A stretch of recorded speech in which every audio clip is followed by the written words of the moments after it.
لبيك اللهم لبيك।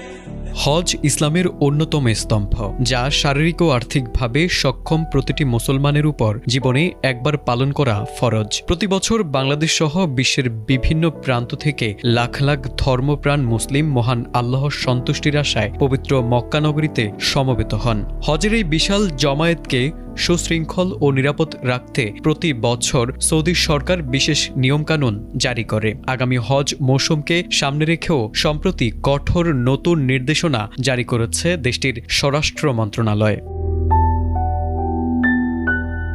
Gulf নিউজের এক প্রতিবেদনে বলা হয়েছে, এখন থেকে কোনো ধরনের ভিজিট ভিসা নিয়ে হজ পালন করা যাবে না। শুধুমাত্র বৈধ হজের অনুমতিপত্র বা পারমিটধারীরাই মক্কা ও এর আশেপাশের পবিত্র স্থানগুলোতে প্রবেশের সুযোগ পাবেন।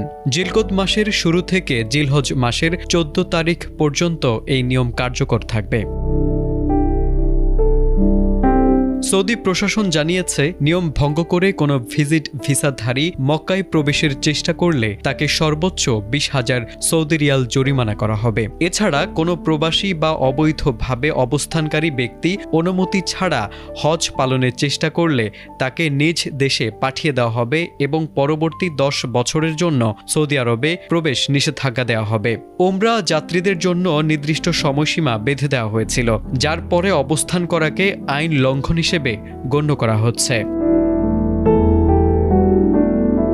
হজকে নিরাপদ ও সুশৃঙ্খল রাখতে সংশ্লিষ্ট কোম্পানিগুলোর উপরও কঠোর নজরদারি চালানো হচ্ছে।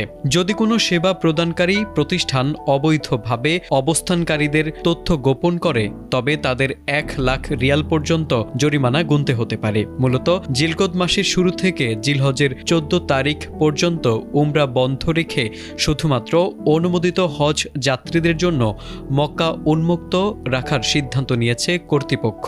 সকলকে এই আইনি বাধ্যবাধকতা মেনে চলার জন্য জোরালোভাবে আহ্বান জানানো হয়েছে। তারেক